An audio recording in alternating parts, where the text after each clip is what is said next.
quero convidar você para refletir comigo nesta noite. Digo a você que é uma alegria muito grande estar na presença do Rei.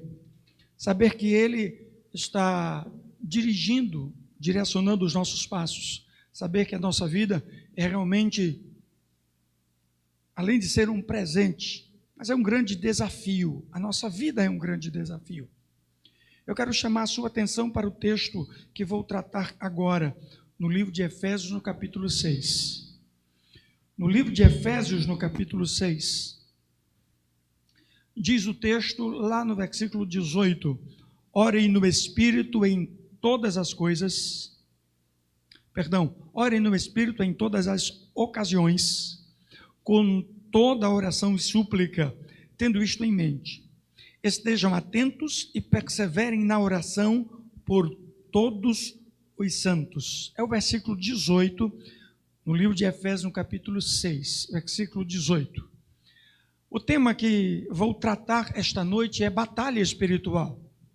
E quero compartilhar com você a respeito deste Deus, neste aspecto de batalha espiritual. Como igreja que nós somos, estamos o tempo todo enfrentando lutas, e estas lutas não cessam. Pelo contrário, essas lutas vão se agravando, essas lutas vão piorando, momento a momento. Permitam-me colocar da seguinte maneira, citando o seguinte texto, que a palavra de Deus, o texto sagrado, a Bíblia, a palavra de Deus, vai até a divisão da alma e do espírito. Quando isto ocorre, há uma mudança radical na vida daquele que é atingido pelo poder de Deus. Diz o texto sagrado que o Evangelho é o poder de Deus para a salvação de todo aquele que crê. Pois bem, quando esta palavra atinge o íntimo da vida, atinge o mais profundo do ser, causa fissuras, rachaduras. Preste atenção. A alma é a parte do corpo, a parte do ser, melhor dizendo, que acumula todos os sentimentos, toda a inteligência, todas as emoções, tudo aquilo que está ligado ao que é natural. É lá também onde estão impregnados os maus comportamentos. É lá também onde estão impregnados os mal intentos, as intenções. Está ali, na alma. Já o espírito trata de coisas espirituais, e quando o Espírito Santo, através desta palavra, atinge o íntimo do ser, causando este estrago, provoca nesta alma uma submissão ao Espírito, e o Espírito ouve a voz de Deus. A partir daí, esta alma, este intelecto, esta parte do ser que é direcionado por tudo aquilo que é natural, submete-se à vontade do Espírito Santo.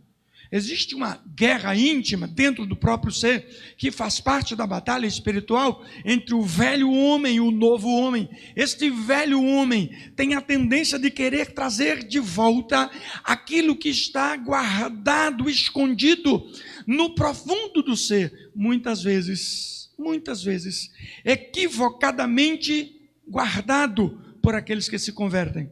Muitas vezes equivocadamente guardado e às vezes com carinho aquilo que não agrada ao Senhor. É preciso entender que quando há conversão, a mudança de comportamento deve ser uma constância. Então, quem estava morto passa a ter vida.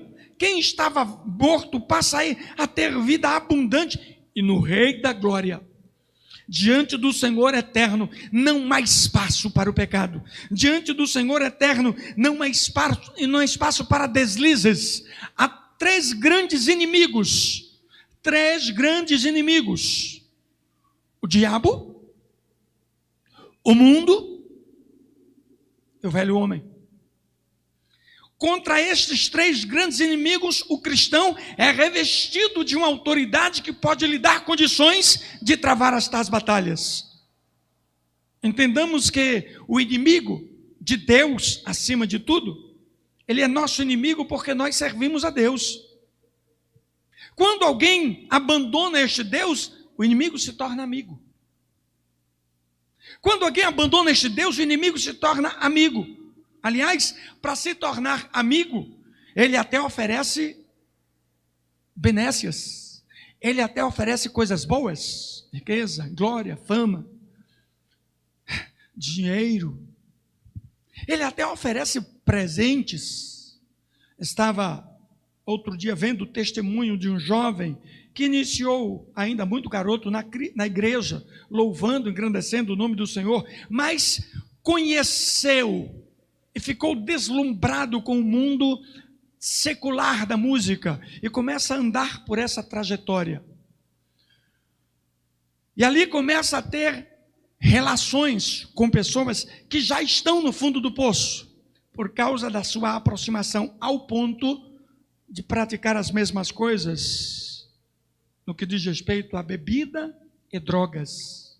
Mas a tendência dentro do seu ser já era maligna ao ponto de entregar-se ao homossexualismo e viver na prostituição, chegando a morar na rua porque não tinha onde ficar. Ele está recuperado, graças a Deus. E ele conta o seu testemunho dizendo que, quando chegou no fundo do poço, Deus o tomou de volta, o trouxe de volta. Obviamente, há pessoas orando, obviamente, há pessoas intercedendo. Isto é uma batalha espiritual. E esta batalha espiritual torna-se física, torna-se materializada. Por causa disso, há muitos que andam em declínio. Na recuperação de um ser, de uma pessoa, Deus se faz presente, o Espírito Santo faz morada, e é o que diz o texto sagrado, após ouvir este evangelho, a verdade, e então, sendo livre da escravidão, passa a experimentar a presença do Espírito Santo, sendo selado com o Espírito Santo da promessa.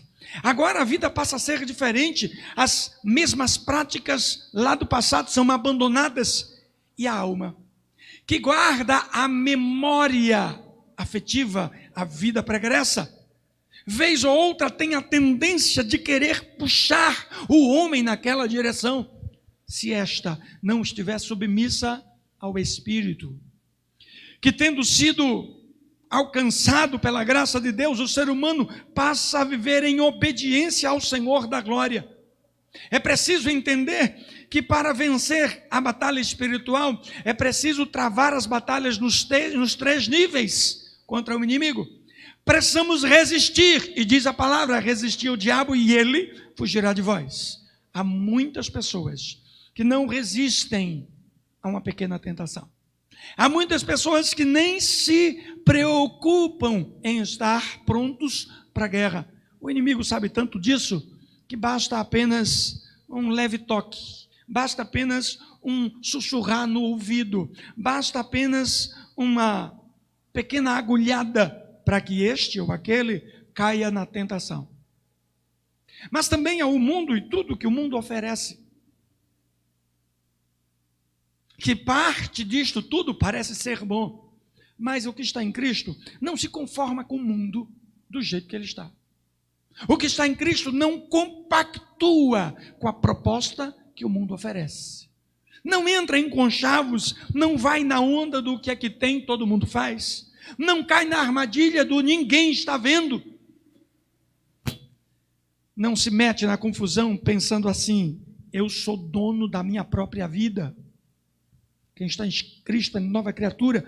As coisas velhas passaram, tudo se fez novo. Contra a própria vida, quebrante-se diante do Senhor, confesse o seu pecado, abandone o erro, renda-se ao Senhor da glória. Você é templo do Espírito Santo, é morada do Espírito Santo, e este Espírito lhe faz mais do que vencedor. O inimigo não tem poder contra a sua vida, e mais, tem muita gente dentro da igreja, presta atenção, tem muita gente dentro da igreja se dizendo espiritual, pulando, gritando, dando glória, aleluia, fazendo e acontecendo, dizendo que é cheio da graça de Deus, mas não passa de um estereótipo construído por causa da tendência de ter que dar satisfação aos outros que observam. É a mesma história daqueles que se autodenominam profetas. Tendo o próprio Jesus dito, os profetas encerraram, o último foi João. Mas tem uns profetas surgindo por aí e tem a mania de profetizar em todo lugar, para todo mundo, o tempo todo, como se isso fosse de Deus. A tendência natural de querer preencher o vazio por causa da ausência de Deus. Então tem lá aquele que gosta de tomar e de embriagar-se, que vive nas igrejas cantando e dizendo: eu estou louvando ao meu Deus e Deus sabe da minha vida. O problema é este: Deus sabe da vida. Os aspectos que envolvem esta vida cristã são muito mais do que apenas cantar uma canção, erguer as mãos, dizer amém, aleluia, glória a Deus, andar com a Bíblia embaixo do braço, estar no culto aqui, ali ou lá. É muito mais do que isso. É justamente por esta razão, por causa da batalha espiritual, que o texto escrito por Paulo, inspirado pelo Espírito Santo de Deus, apresenta a armadura que temos que usar e diz no versículo 14, assim: mantenham-se firmes, cingindo com o cinto da verdade, vestindo a couraça da justiça, tendo os pés calçados com a prontidão do evangelho da paz. Além disso, usem o escudo da fé, com o qual vocês poderão apagar todas as setas inflamadas do maligno. Usem também o capacete da salvação e a espada do Espírito, que é a palavra de Deus. Muitos estão dentro das igrejas correndo o risco de andar em caminhos errados, porque não têm conhecimento da palavra. Este texto não foi escrito, a Bíblia Sagrada não foi escrito para ser usada de maneira errada, equivocada. É preciso conhecer o livro sagrado para então usá-la como espada, como arma cortante, como arma violenta nesta batalha espiritual. Mas tem muita gente imaturo dentro das igrejas que não conhecem o livro sagrado e acham que estão agradando o Rei da Glória. Neste tempo tão difícil, tantas profecias já apareceram, tantas coisas já foram ditas, é tanta gente se dizendo profeta, e eu, como homem de Deus, fico angustiado com aqueles que começam a largar as suas informações advindas do seu próprio consciente para satisfazer a outros, porque os outros estão me olhando e precisam ver que eu sou profeta. Mas não há vida, e por não haver vida, não agrada ao Rei da Glória. Quantas palavras ditas neste tempo de enfermidade, quanto posicionamento antibíblico, quanta gente falando em nome de um Deus que nem conhecem. Acontece que nós estamos em batalha espiritual há muito tempo. Neste tempo, Deus permitiu essa peste para chamar a atenção daqueles que são do Senhor, para chamar a atenção da igreja, para chamar a atenção de todos aqueles que se dizem servos do Rei da Glória, ainda brincando de crente, ainda brincando de profetinha, ainda brincando de levitazinho, ainda brincando.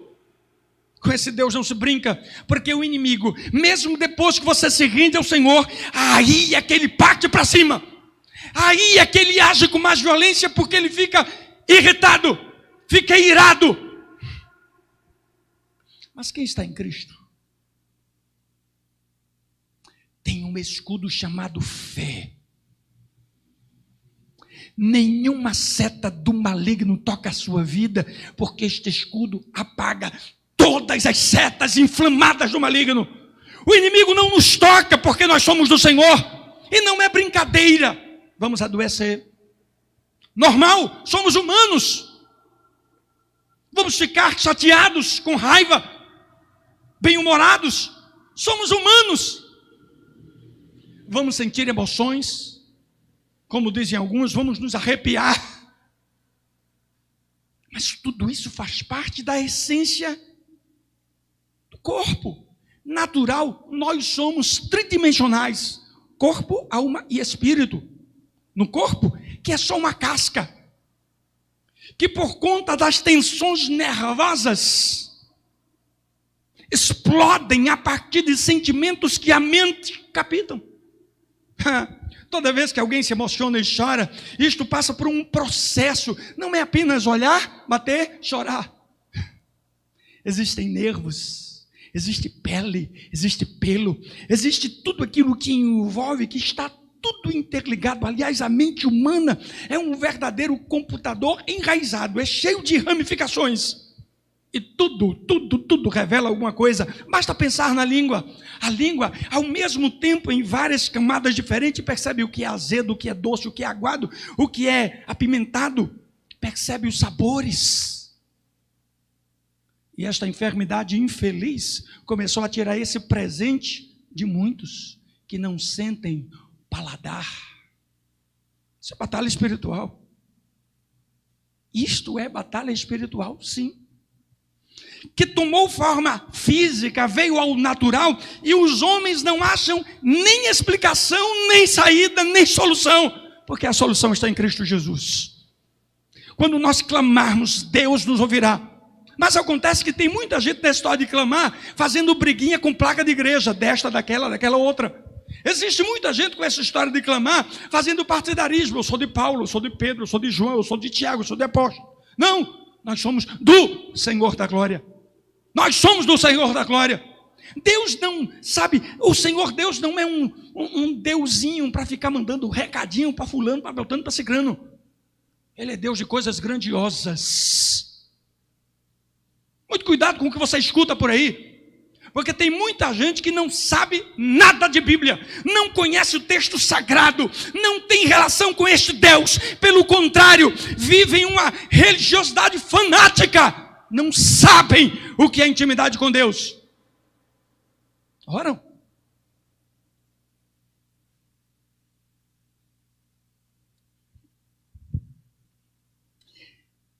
Em batalha espiritual, a gente não vive de vez em quando na guerra. É 24 horas por dia na guerra. Em batalha espiritual, a gente não é de vez em quando que a gente parte para a guerra.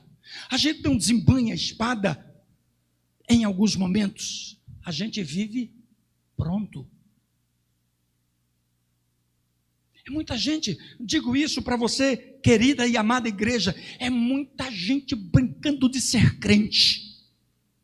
Amam aquela música ou aquela outra, mas não sabem nada do texto sagrado. Tem músicas por aí que são completamente aversas ao texto sagrado, ao que diz a Bíblia, e o povo canta. Pensemos bem, qual é a relação real que há entre o Senhor da glória e aqueles que se dizem seus servos? Se o meu povo, vamos pensar, que se chama pelo meu nome, estamos indo bem, se humilhar,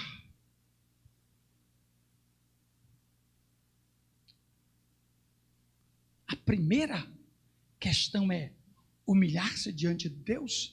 Então por que tanta gente se exalta para que todo mundo perceba que este alguém existe? Então por que tanta gente se exalta ao ponto de querer se destacar como a última palavra? Por que tanta gente vai nessa direção? Por uma razão: porque não são servos de Deus, são servos de si mesmo, são servos do mundo, talvez até em alguns casos servos do diabo, infiltrados dentro da igreja que deveria ser do Senhor Jesus Cristo. Parece duro dizer isto, mas é a mais pura verdade.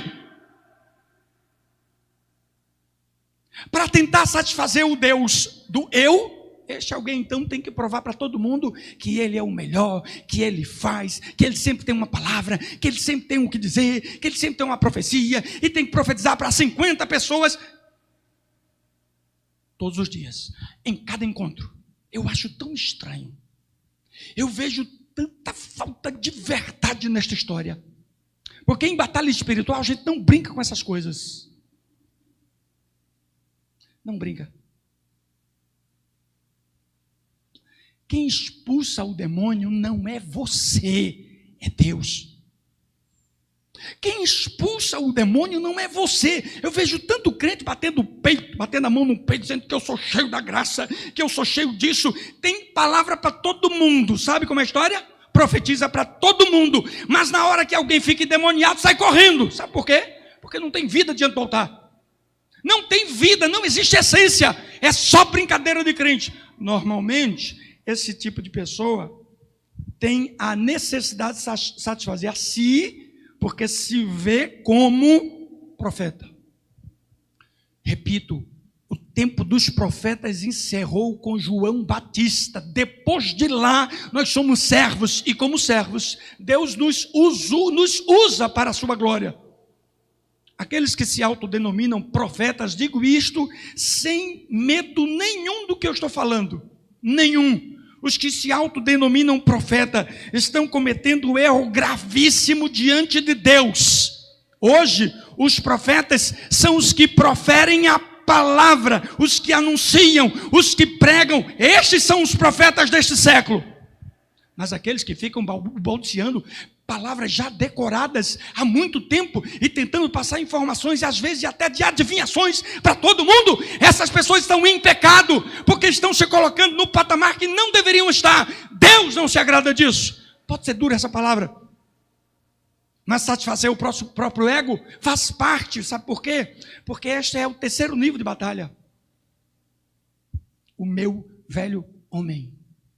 Eu fico observando aqueles que estavam lá no mundão, fazendo sucesso com músicas. E aí, de repente, aparece cantando música gospel. O comportamento é o mesmo. A maneira de vestir é a mesma.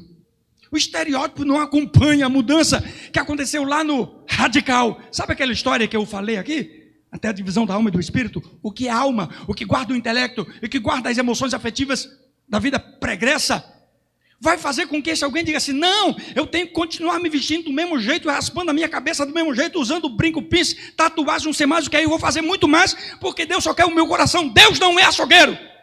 Deus quer a vida por inteiro. Então essas pessoas que estão lá no mundão, fazendo muito sucesso na vida secular, e de repente aparecem como servos de Deus, já percebeu? A grande maioria não persiste, não continua. Ultimamente, essa grande maioria está fazendo parte desta ou daquela outra igreja que agrega, que abraça todo tipo de pessoa, porque lá pode tudo. Lá pode fumar, lá pode beber, lá pode dançar, lá pode pintar, bordar, fazer o que quiser. Lá pode ser até homossexual. Algum problema pessoal, pastor? Não. A Bíblia diz que Deus não aceita, porque Ele só criou homem e mulher. Parece meio duro dizer isto, mas é a Bíblia que fala. O profeta não tem que agradar a si mesmo, mas a Deus. Mas há também aqueles que têm a tendência de querer agradar aos outros, e aí se comportam como se fossem o que os outros estão esperando. Se você gostou, que bom. Se você não gostou, problema seu. Como diz Pedro, eu prefiro agradar o meu Deus, porque só a Ele eu devo satisfação. Aos homens, parem de pregar, não falem mais para ninguém. Eles estavam presos. Se vocês prometerem ficar calados, vocês serão soltos. Calar? Nós vamos anunciar ainda mais alto, vamos falar para que todo mundo tome conhecimento que o Deus a quem nós servimos, Ele é o único Deus, o único Senhor. Ele é o Rei da glória. Mas há aqueles que têm a tendência de querer satisfazer aos outros. Então, eu tenho que dizer aos outros o que os outros querem ouvir. É arriscado. Aliás, tão arriscado, porque nessa história de querer falar o que os outros querem ouvir, o profeta começa a mentir, e o mentiroso é filho do diabo. E quem recebe as mentiras começa a alimentar nas suas vidas e em seus corações. Nem olham o que diz o texto sagrado para comparar se há alguma veracidade ou se há alguma ligação com o que está na Bíblia Sagrada. A grande maioria das profecias que surgem nesses últimos tempos não tem vínculo com esta palavra, mas com o desejo de satisfação pessoal ou desejo de satisfação para os ouvintes. Agora, o mais grave de tudo é que no outro nível de batalha, que é contra o inimigo, o diabo, há muita gente tentando satisfazer este inimigo para se dar bem na guerra. Paulo se fez de tudo para ganhar todo mundo, por que eu não posso? Paulo se vestiu de qualquer jeito, por que eu não posso? Não é disso que Paulo fala. Aliás, antes de mencionar um texto que diz assim: posso todas as coisas naquele que me fortalece, vá passar pelas mesmas lutas que Paulo passou. Antes mesmo de se levantar como sendo alguma coisa, vá viver experiências com o Rei da Glória.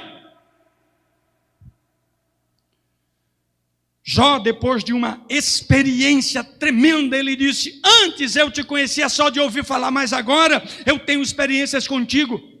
Preciso muito barulho para que seja a ação de Deus? Ou basta ser bíblico para que Deus realmente se faça presente?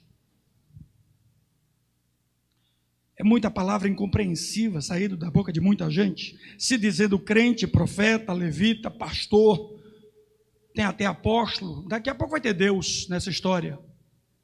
Deus da igreja tal, Deus da igreja tal, Deus da igreja tal. E não estou falando do Deus vivo, do Jeová Jirê, do Yahvé. Eu estou falando de homens tomando uma posição que não lhes pertence. Chamado para ser pastor não é algo que é para qualquer um. E como tem gente novo na fé dizendo: sou pastor. Eu conheço um monte de gente que nasceu ontem no evangelho já é pastor, eu não sei como. Tem um monte assim, ó, tá assim de cantores, cantoras, vivem por aí cantando tudo que ela cobrando uma fortuna para cantar nos lugares, que agora são pastores nos últimos tempos. Por quê? Fizeram o quê? São o quê? Qual é realmente o papel? O que realmente interessa? O que realmente importa? Uma jovem, fazendo teologia, me perguntou sobre a questão da vida no ministério pastoral e tal. E eu perguntei para ela: por que você está fazendo o curso de teologia? Por que você quer ser pastora? E ela disse assim: não, eu quero ser pastora porque eu tenho um ministério chamado Deus para trabalhar com as mulheres vitimadas da violência, do estupro. Vá fazer serviço social, vá fazer psicologia, vá fazer qualquer outra área. Você não foi chamado para o ministério pastoral.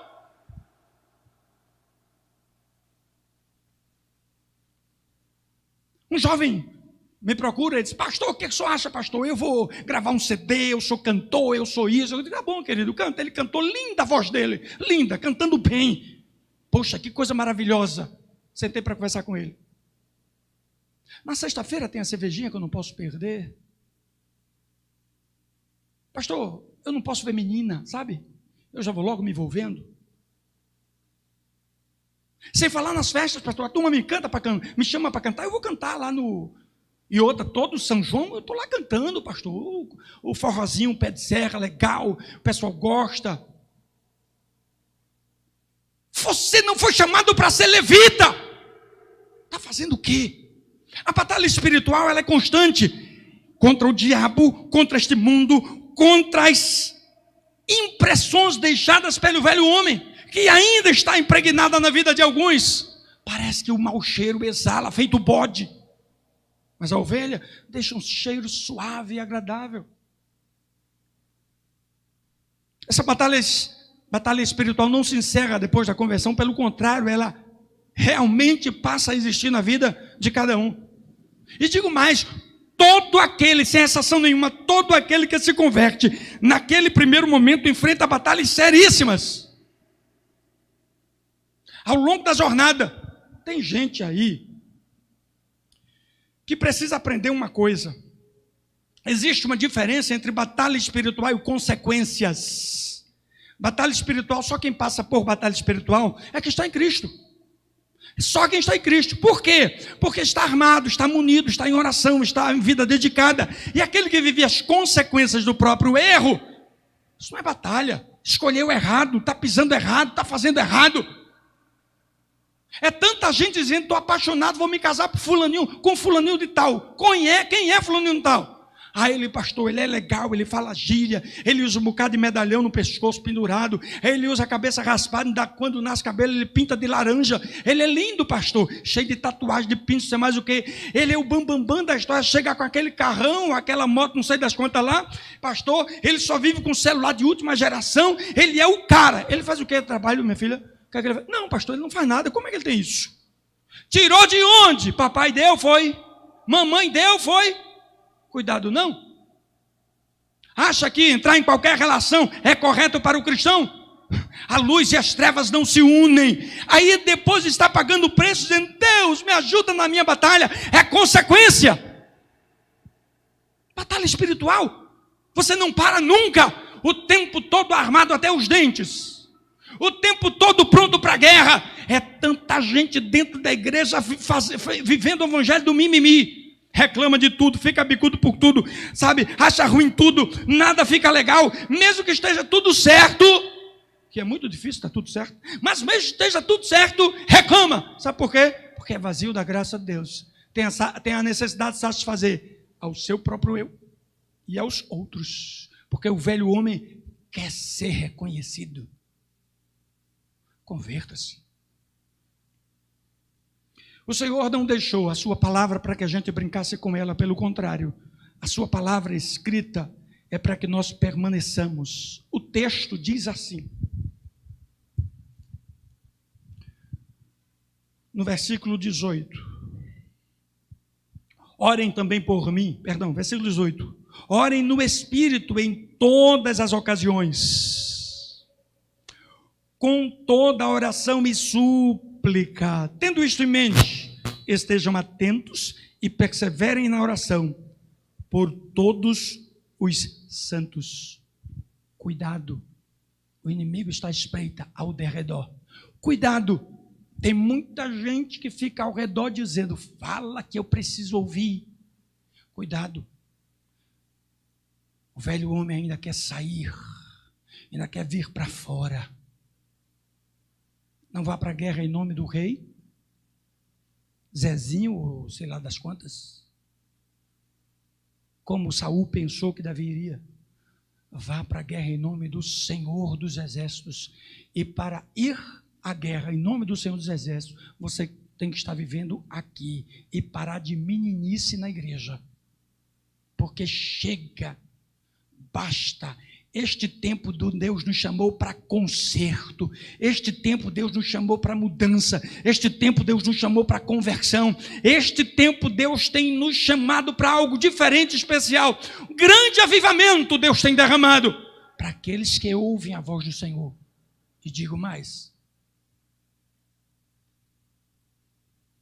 o louvor não é a expressão do grande avivamento. A expressão do grande avivamento é Bíblia e oração. O louvor é consequência de uma vida de Bíblia e oração. Crente que gosta de louvar e não lê a Bíblia não é crente. Crente que gosta de louvar e não ora não é crente.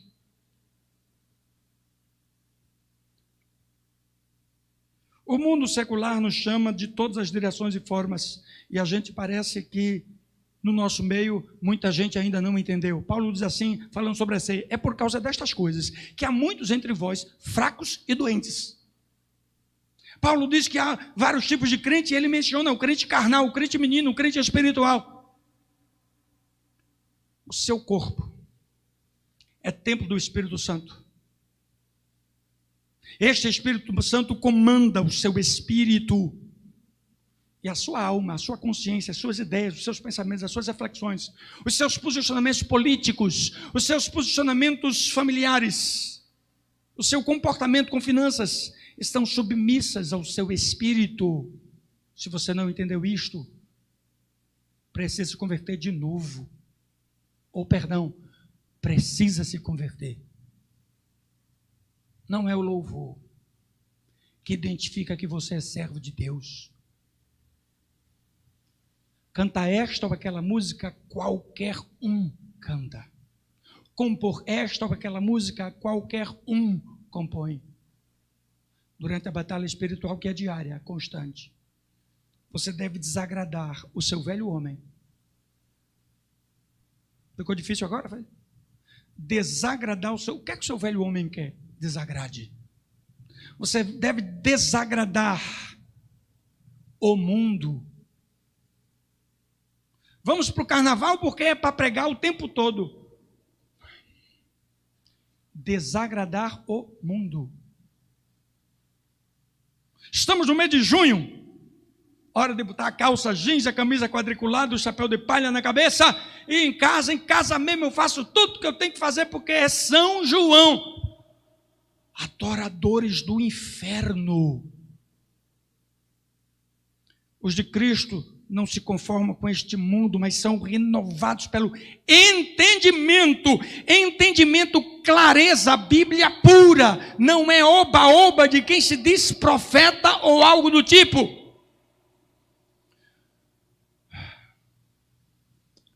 Deixa o seu velho homem revoltado com você. Deixa o mundo revoltado com você. Deixa o inimigo em pé de guerra contra a sua vida. Como é, pastor? Os que estão em Cristo são nova criatura. Por conta disso, o velho homem é mortificado, o mundo é desafiado e o inimigo é chamado para a guerra. Não estou falando para você ir para a esquina e começar a gritar contra o inimigo, contra o demônio. Não é isto. Ele está ao derredor. Ele está pronto a atingir a sua vida. Sabe quem não está na guerra, na batalha espiritual? Aquele crente diz assim: comigo está tudo bem. Eu não enfrento lutas. Eu nunca sou tentado. O inimigo não está tentando nada contra a minha vida. Eu vivo numa folga tremenda porque eu sou muito abençoado e mentiroso. Sabe quem é que está numa folga tremenda? Quem está no mundão, que não conhece o que é pecado. Não tem consciência de que está na lama e que está indo para o inferno. Aliás, está morto espiritualmente. O morto não reage. Mas o que está em Cristo, as pancadas vão ser constantes. É todo o tempo o inimigo lançando cilada. Todo o tempo o inimigo armando as dele. Todo o tempo o mundo cobrando. Todo o tempo o velho homem querendo levantar. Mas a nossa luta é espiritual. E para vencer a luta espiritual, é preciso viver de maneira espiritual, aprovada pelo Rei da Glória. A armadura não é para você desfilar como sendo crentão, santão. A armadura é para você ir para frente de batalha, para você entrar na guerra, para você destruir as hostes do maligno, para você enfrentar aquilo que o inimigo tem levantado contra a sua vida. Vejo muita gente brincando de crente. Se fossem jogados na fornalha, se fossem lançados à cova dos leões,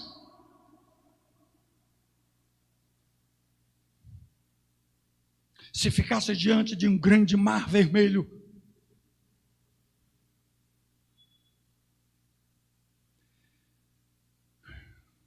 não se mexeriam, morreriam antes de chegar na fornalha. Se acabariam ainda na descida do buraco diante dos leões. E cometeriam suicídio diante do mar vermelho. Mas os que estão em Cristo têm as forças renovadas de uma maneira extraordinária. Os que estão em Cristo têm a vida revigorada de uma maneira sobrenatural. Correm sem se cansar, voam sem ficar fatigados. Os que estão em Cristo revelam a grandeza do Senhor. Venham em nome do Senhor. Revelam a grandeza do Senhor. O Deus a quem nós servimos pode nos livrar das tuas mãos e da fornalha. Revelam a grandeza do Senhor. Oram e o Senhor abre o mar vermelho. Porque os que estão em Cristo nunca serão envergonhados, pelo contrário, cheios da graça do Senhor, por viver de maneira inteligente. Não é uma coisa que ninguém entende. O Evangelho ele é compreensível àquele que está diante do altar. Os segredos estão aqui. Basta ler. Basta mergulhar nesta palavra. Basta se permitir ouvir a voz do Espírito Santo que fala ao coração. Basta estar atento, porque quem tem ouvidos ouça o que o Espírito diz à igreja. Mas os que não querem ouvir, os que simplesmente saem dando patada como verdadeiros bodes, deixando todo o sinal de ruindade em seus corações ao redor e marcas terríveis. Um dia o Senhor virá sobre as nuvens. Você acha que o crente que pula, dá glória, amém, canta, prega e é mentiroso vai para o céu? Você acha sinceramente que o crente que marcha, que fala línguas, que pinta e borda, mas vive em prostituição, vai para o céu? Você acha mesmo que o crente que bebe todas, fuma isso e tantas coisas mais, quando no dia do juízo final, vai entrar no céu? Quem é que entra no céu, pastor, então? Quem tem as mãos limpas e o coração puro. Quando é que isso acontece, pastor? No dia da conversão. No dia da conversão, o Senhor diz assim: o seu coração agora vai em paz, não peques mais. Ocorre que a nossa luta é espiritual. E é justamente por isso que a gente respeita se o outro decide andar no erro. Mas a gente não vai parar de falar: arrependei-vos, porque o reino de Deus está perto. Um dia o Senhor surgirá sobre as nuvens e a batalha final será travada. Quem vai estar lá naquele momento? Que a sua vida esteja nas mãos do Senhor, no altar do Rei. Que na batalha espiritual você envergonhe o seu velho homem. Que na batalha espiritual você se levante contra o mundo e sua concepção errada. Que você esteja armado e pronto, em nome de Jesus, para enfrentar o diabo, que é o inimigo maior. Que Deus lhe abençoe.